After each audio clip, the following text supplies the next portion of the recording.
Would you suggest that he maybe take a look at what Governor Edgar did in his first term and, lock down hiring, cuts all across the board? I mean, things that he supposedly talks about, but I don't see happening. Right. I don't think there's really too much question about where these spending savings are going to have to come from.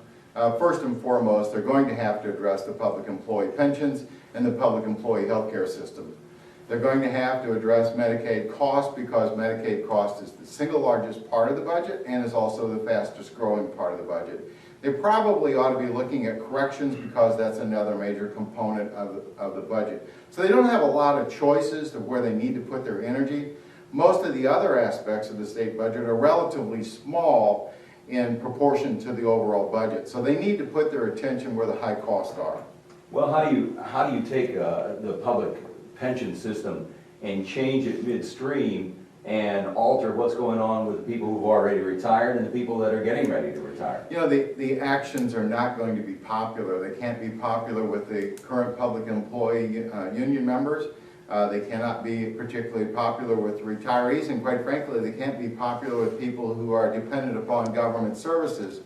But the simple fact is we're overspending and we've overpromised for too many years. The kinds of actions that our General Assembly and Governor should be taking relative to pension benefits and health care benefits are the exact same actions that were taken in the private sector about 20 years ago. Our state needs to wake up and recognize what the reality is of what they can afford and make changes to reflect what they can actually afford. That means there is going to have to be sacrifice and pain on the part of many people. Do you expect anything to happen with corporate income taxes this year? You guys talked about that a couple months ago, wanted to have that rolled back instead of doing all these piecemeal tax breaks. Do you think anything will happen with that? There are two costs that definitely need to come down to help improve our situation as it reflects upon job creation. One of them is the high corporate income tax rate in Illinois is indeed excessive and must be rolled back. Whether or not the General Assembly does it this spring, I am in doubt of, but I do believe that that rate has to come back down. We cannot send the right signal when in fact we've got the third highest corporate income tax rate in the country. The other one is workers' compensation. It's not enough to simply check the box to say we did something. We have to do something that's dramatic enough to actually change our standing relative to other states. So both of those topics, corporate taxes and workers' compensation, must be revisited by the General Assembly, and I'm not expecting that to happen in 2012. I'm hoping it will happen after the next election. How confident are you that some of the things that you just mentioned, Medicaid, workers' comp, pensions, is the governor going to address any or all of these tomorrow? And if so, what would you consider, I guess, a successful start for where we need to go? I obviously can't answer what the governor is going to say tomorrow. The rumor is that the governor is talking about 9% budget cuts. I would think that would be a positive first step. I frankly don't think that's probably far enough to get ourselves out of the fiscal hole that we've dug for the state of Illinois over the last decade, but it would be a significant start. Having said that, you all know that it's the General Assembly that actually passes the budget. The governor only proposes a budget. So we'll have to wait till the end of May before we actually see whether or not the state of Illinois is on a new course. Last year, our General Assembly did take some steps that showed the beginning of attention to fiscal discipline. I don't think they went near far enough, but they did begin to show some change. I hope that that's the beginning of a trend, and I hope that when they go home this May, we'll see a much stronger step towards getting fiscal control, returning fiscal control to the General Assembly. And let's ask the senator, do you want to talk about that? Well, you're the one first and foremost, I think I was very proud to have voted for the workman's compensation reform bill last year, but it was just a down payment. It did not go nearly far enough. As a matter of fact, right before the vote, I stood and made a nearly 6-minute speech on the Senate floor asking the Senate, the House, and the governor to all sit back down at the table before we adjourned and pound out the right bill, come forth with the right bill and come out with the right law. I look forward to leading that charge again in this session of the General Assembly. Hopefully we will get where we need to be with workers' compensation reform, because again, as a job creator, as someone who makes a payroll, I see every month when I self-audit I see what the rates are in states all across the nation.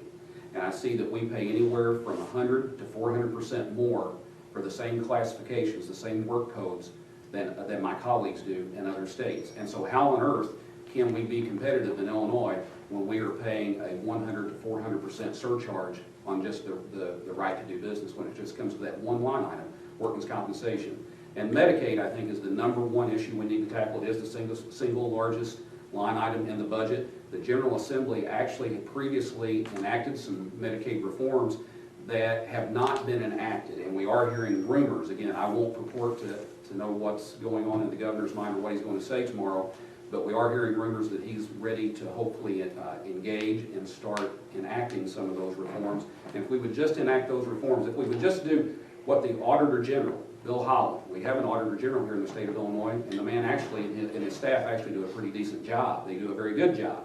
The problem is that we don't have an executive branch who takes those audits and sits down with the agency directors and make sure that the audit findings are implemented. If we would just follow the audit findings, we would probably do what we needed to turn this state around.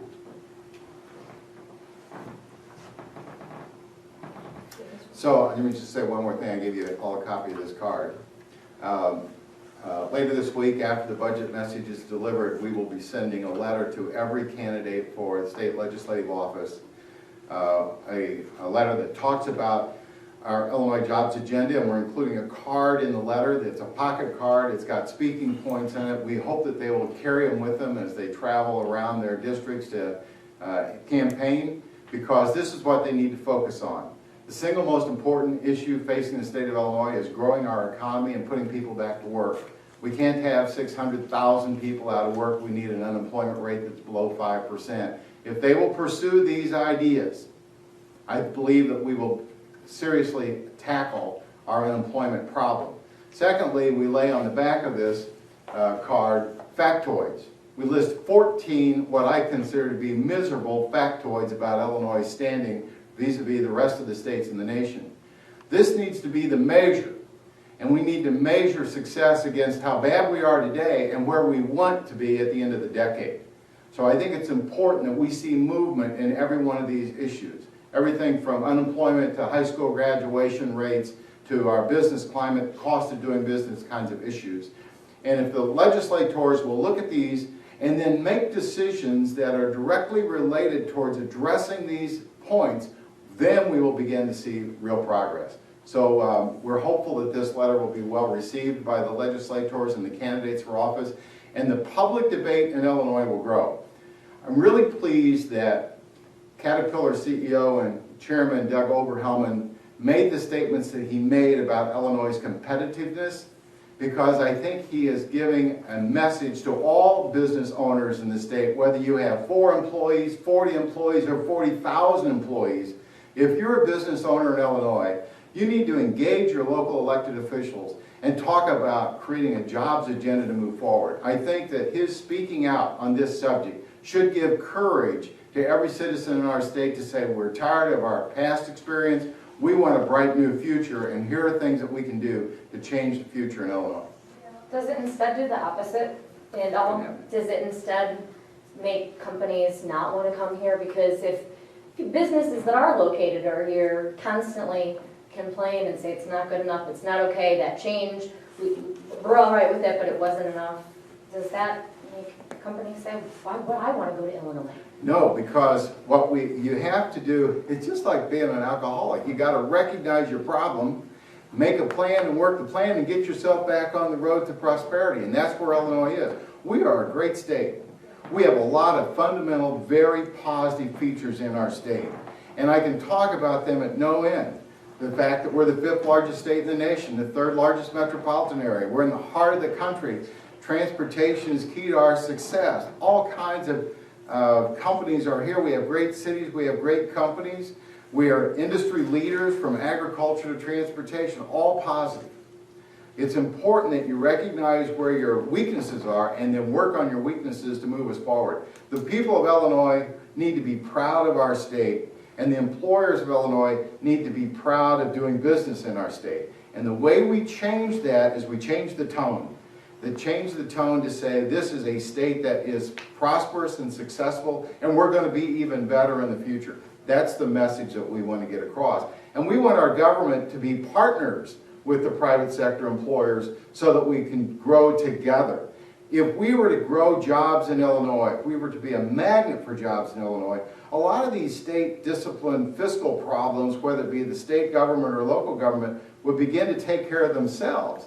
If we had another 500,000 people working in our state, paying taxes, having their health care taken care of by their employers, and buying refrigerators and cars, a lot of our issues would in fact begin to go away because the economy will lift our state forward. But you cannot have that kind of progress when you've got 600,000 people unemployed. So we got to reverse our attitude about what's the most important thing. The most important thing in Illinois is growing jobs. And the only jobs that can be grown in Illinois are by the private sector, and they need to be encouraged to know that government is working with them as a partner for success. That's the message we want out. Increase the tax base, not the tax rate. Get government off the tax rate and growing jobs, helping create a climate where job growth can occur. So thank you all.